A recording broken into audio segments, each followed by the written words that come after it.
అభిషేకం చేసి చిన్న గ్లాస్తో తీర్థం తెచ్చి అమ్మ పంచం దగ్గర పెట్టి వెళ్ళిపోయేవారు. Every minute ప్రషస్. ఆయన నడుస్తూ 10 అడుగులు 5 అయ్యేటప్పటికి విజయనరసింహంకి వెళ్ళేవారు. అప్పటికి 100 మంది నుంచి ఉండేవారు తెల్లవారకట్ట ఊళ్ళ నుంచి వచ్చి. రాత్రి 10 వరకు ఆయన పేషెంట్స్ని చూసి ఇంటికి వచ్చి అమ్మ మంచం మీద కూర్చుని అమ్మ చెయ్యి ఇలా పట్టుకుని, ఏమ్మా ఇవాళ నీ కోడలు బొబ్బట్లో నేను తినవా? ఏం తింటాను రా, షుగర్ భయం. నీకెందుకమ్మా నేను ఉండగా, తిను ఓ బొబ్బట్టు పట్టరావే అని 2 ముక్కలు అమ్మకి పెట్టి, అమ్మ నేను వేస్తాను కదా ట్యాబ్లెట్ అని ఓ ట్యాబ్లెట్ వేసేసి అమ్మతో 4 మాటలు మాట్లాడి పక్క నవ్వి పడుకుంటే, నేను ఒకసారి వాళ్ళ ఇంటికి వెడితే వాళ్ళ అమ్మగారు అన్నారు నాతో, నాయన శరీరంలో ఓపికండి బతికాను అనుకుంటున్నావా?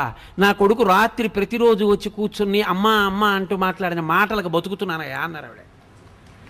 అది ఆదర బుద్ధి. అమ్మ నిన్ను ఏదో ఎత్తుకుపోతుంది నీ దగ్గర అనుకోవడం నీ కర్మ, అది నీ బుద్ధి ఎందొచ్చిన జాడ్యం.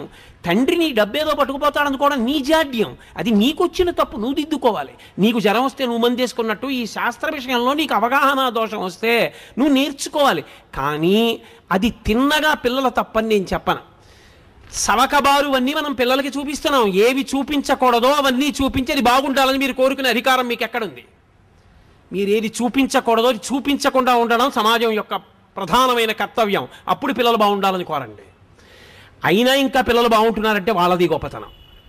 కాబట్టి తల్లి తండ్రి అంత గొప్పవాళ్ళు. ప్రెసిడెంట్ ఆఫ్ ఇండియా చేశాడు మహానుభావుడు, ప్రపంచం చేత కీర్తింపబడ్డాడు అబ్దుల్ కలాం గారు.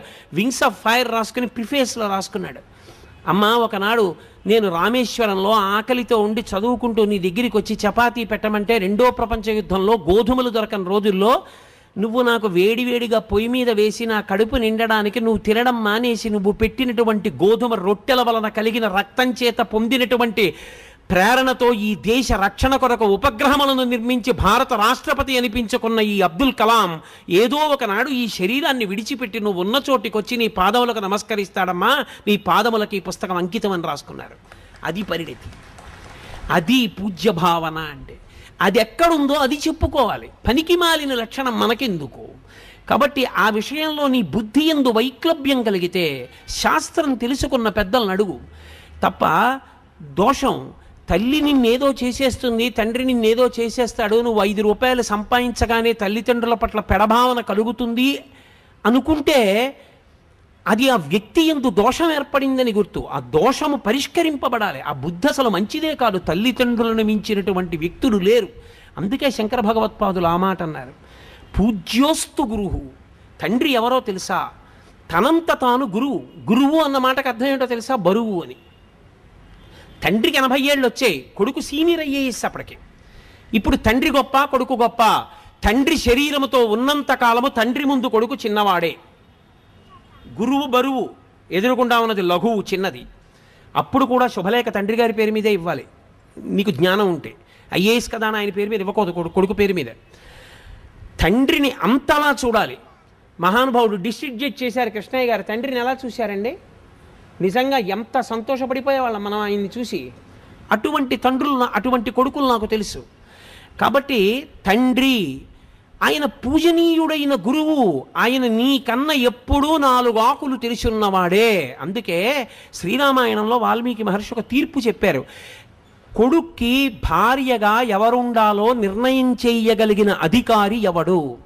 తల్లి కూడా కాదు. ఎందుకో తెలుసా? తల్లిది అతి ప్రేమ. అతి ప్రేమ ఎక్కడుంటుందో శంక అక్కడ ఎక్కువైపోతుంది.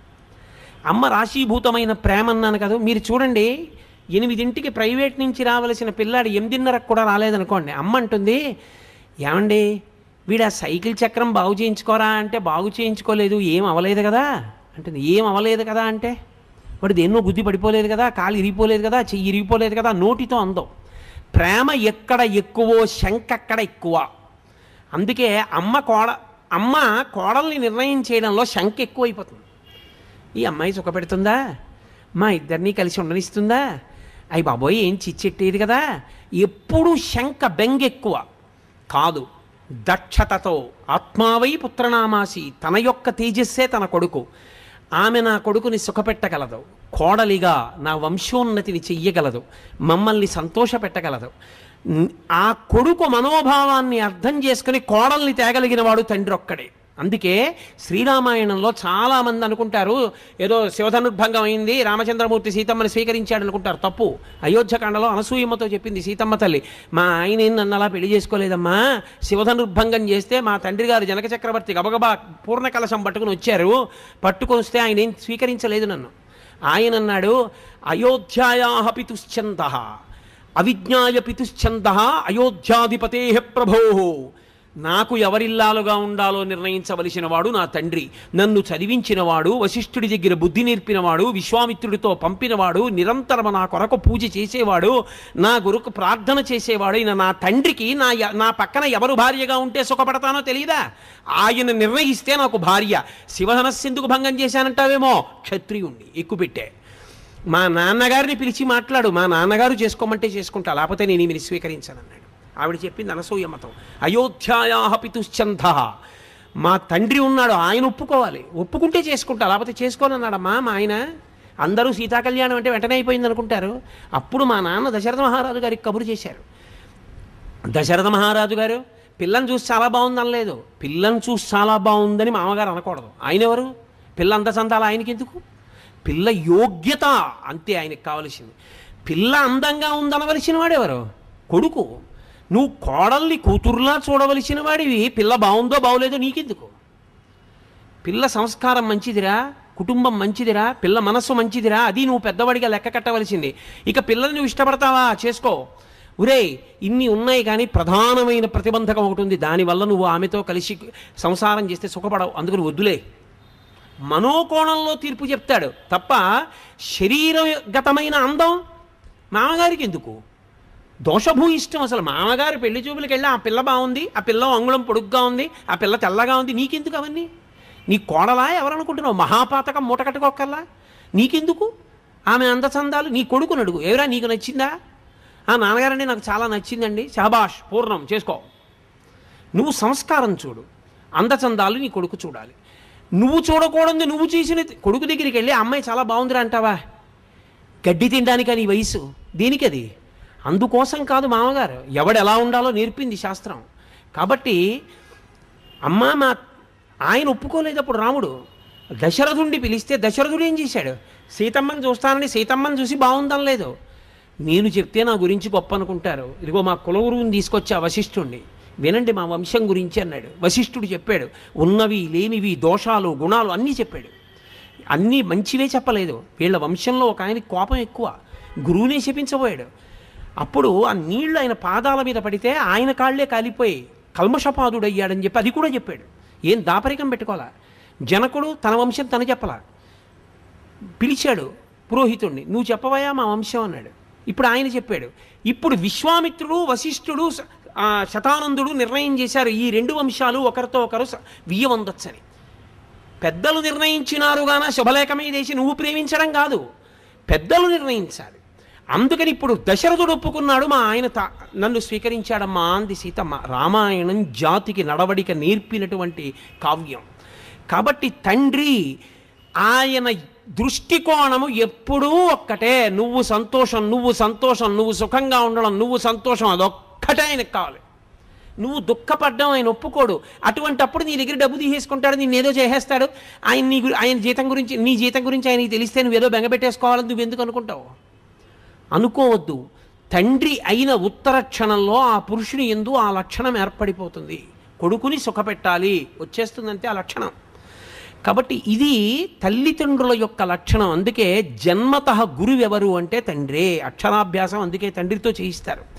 అంత సుఖపడాలి, వృద్ధిలోకి రావాలన్న హృదయంతో చేయిస్తాడు. కాబట్టి కొడుకు వృద్ధిలోకి వస్తాడని ఏ కొడుకుకైనా అక్షరాభ్యాసం తండ్రి చేయించడమే వేదం అంగీకరించిన ప్రమాణము. మీరు బాగా చదువుకున్నవారు కదండి, మీరు అక్షరాభ్యాసం చేయించండి అని అడగకూడదు. అసలు నన్ను ఎందరో వచ్చి అడుగుతుంటారయ్యా మీరు అక్షరాభ్యాసం చేయించండి ఒక్కసారి, మా మనవండి మా అబ్బాయి నేను చెయ్యనని చెప్తాను. నేను చెయ్యను, అలా చేయకూడదు. నువ్వెందుకు చెయ్యవు? నువ్వు తండ్రివి, నువ్వు గురువు, నువ్వు చెయ్యి అని చెప్తుంటాను.